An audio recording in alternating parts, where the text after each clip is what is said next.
Coming up on Sharkbait News.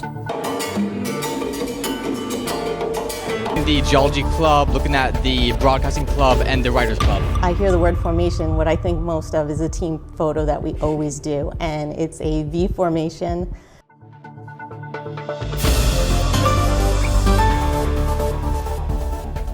Welcome to our first episode of Sharkbait News. I'm your host, Delaney Lassen. Today we will be talking about some important events that kicked off the fall 2024 semester here at Suffolk County Community College. And stay until the end to watch an exclusive interview with cheerleading coach Gina Caputo. Starting off the school year, we have the club fair held at the Ammerman campus on September 4th. This semester, it was very packed with plenty of clubs to choose from. You'll know more about it with our reporter on the field. Passing it to you, Marlon. Hello, my name is Marlon from Sharkbait, here at the club fair at the Ammerman campus, where today we're going to see what is going on. So you guys look at any clubs so far? Low key, like this is nerdy, but I want to join the anime club. That is nerdy. I was mostly checking out Society of Writers. Mainly the Geology Club, looking at the Broadcasting Club and the Writers Club. African American clubs. Also, there's a new club, the Chaos Club. The accounting club to get some extra points for my accounting class. My class starts in like 20 minutes. I just want to find something I could do for like later. That's it. So what do you think are the benefits of a student joining a club? What are the benefits of joining a club? You feel more connected. There's always someone here rooting for you, but to join a club, you feel like you're a part of the family. You're part of the fabric of the community here. Students who are involved with a club, a co-curricular activity, those are the students who really have a sense of connection. Students who are involved with this kind of co-curricular activity succeed, and that's what we're all about. Like, what makes Suffolk so special?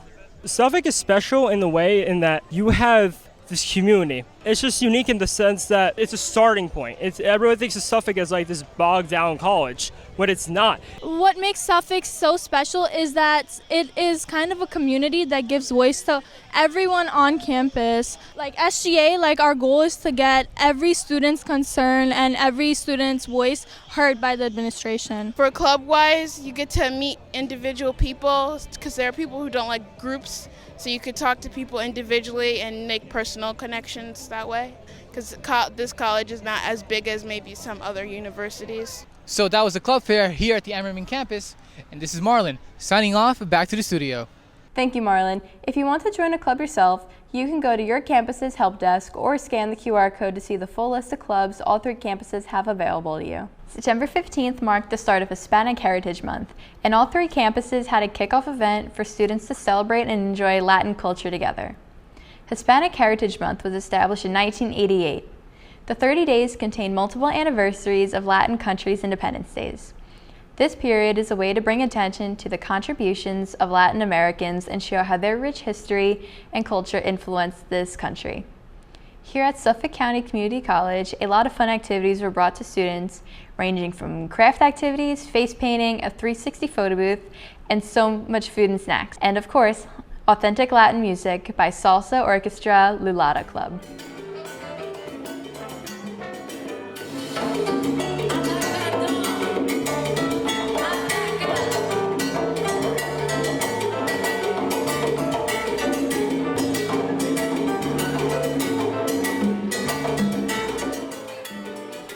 Make sure to keep an eye out for more Hispanic-related events throughout campus until October 15th. This year marks the 23rd anniversary of the tragic attack on the World Trade Center on September 11th. Here at the Ammerman campus, an interactive display was enacted at the Babylon Student Center, where faculty and staff welcomed students to learn about the experiences of those who survived and explain how the nation responded. With various articles and graphics put on display, they contain the perspective of those who were personally affected as well as the international view of the attacks. This display at the Nook was made available for several days to allow students to further understand the lasting effects 9/11 had on our way of life. With the primary focus being on the sense of unity that was felt through the country, this display showed students the importance of kindness and cooperation that is needed to overcome any national tragedy. Stay tuned for an exclusive interview with cheerleading coach Gina Caputo after this break. What if you could turn your creative ideas into reality? Well, there's no what if anymore. With our radio and television production program, this campus becomes your stage to explore the world of media production. Imagine bringing your ideas to life through the power of sound and visuals while gaining the technical skills needed to thrive in the industry. Here, students gain hands-on experience improving their skills in radio and television production. In our TV studio, you will have access to all the equipment you will ever need. We also have audio production studios only available for our TV students and an editing room where you will put together your latest projects.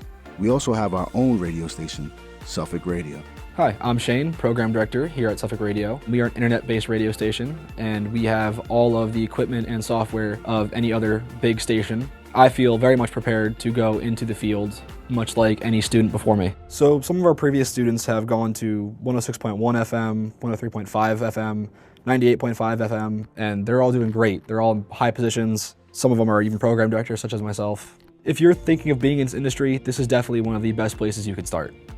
We want you to learn everything you need to work in the field, with classes like digital filmmaking, where students learn all the basics about cameras, composition, storytelling, and more, or remote television production, where students learn everything there is to know about broadcasting and get to live stream sports and events.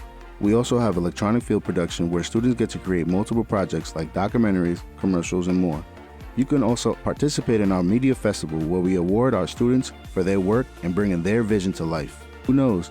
Maybe you'll be the next one featured in our festival, but it's not just about the awards and equipment, it's about the community. Behind every successful student is a dedicated faculty member, guiding, inspiring, and shaping the next generation of radio and television professionals. Join us at Suffolk County Community College's Radio and Television Production Program and unleash your creativity. Your journey starts here.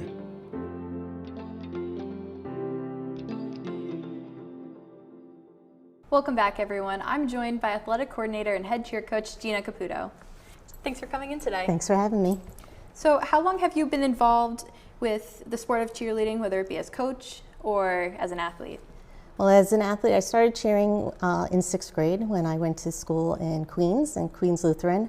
And then after moving to Long Island, I then cheered in high school. I was also on dance team in high school, so I had a cheer and dance background. And then went on to cheer in college at St. Joseph's College, which is now St. Joseph's University. And I've been coaching for about 37 years altogether between the two colleges that I've been at and youth programs and things like that. So when did you realize you wanted to start coaching? I was about 17, and my brother had, he was on a football youth program. So my parents both worked in the city, so I would drive him to practices.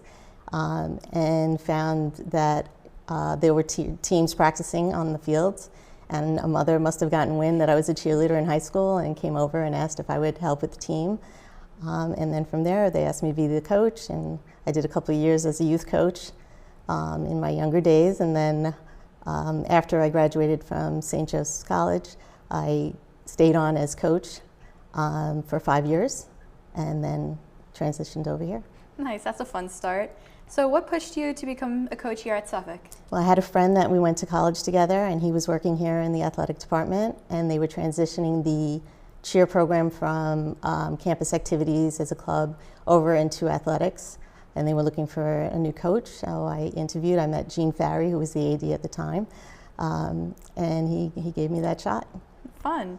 So for those who don't know much about the sport, what would you say is the most difficult? There's a lot of things. It's recruitment, there's academic eligibility, there's a lot of things that are involved in an athlete being eligible to participate on a team. Particularly here at the college, because we're dealing with 3 campuses, we have students coming from all over the island.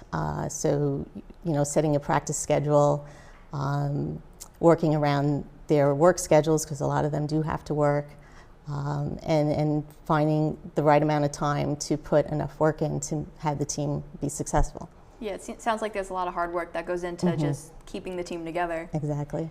For the Suffolk team, do you have a personal favorite formation that you like to incorporate into the routines? So there's different formations throughout the team, but when I hear the word formation, what I think most of is a team photo that we always do, and it's a V formation where everyone's lined up in a height order, and it's like very arranged. The college actually has a picture of it on the displays outside the campuses that you can see. But it's an annual thing that we do. All our teams have been doing it for years. And it's just something that we all look forward to doing. Sounds like a good time. So how do you, as a coach, come up with the routine? Can you walk me through what that process is like? Well, we start with assessing the team and seeing what their skill level is and what they're capable of doing.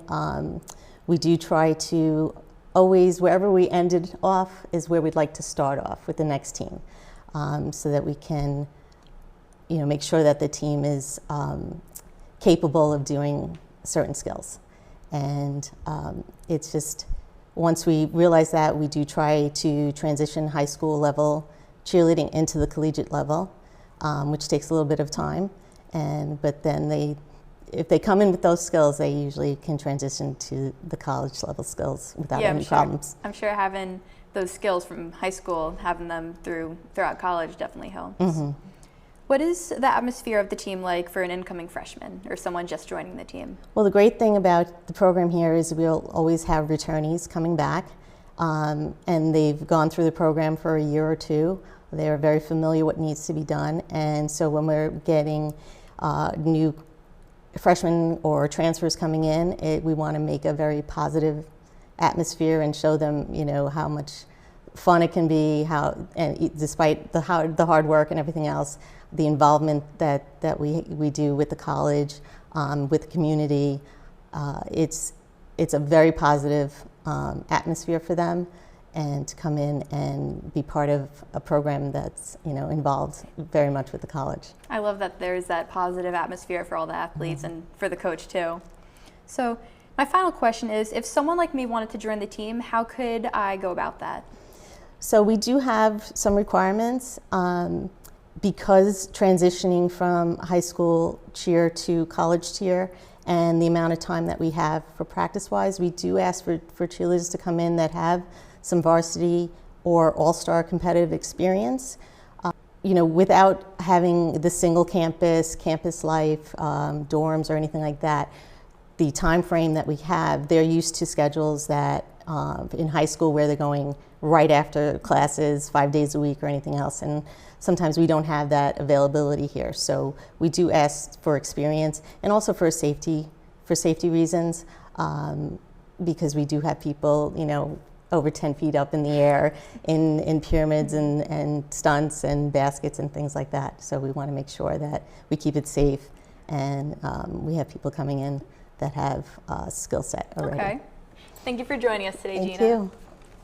We hope you learned something new throughout this fantastic interview and all about what happens here at Suffolk. Thank you for watching. This is Sharkbait, signing off.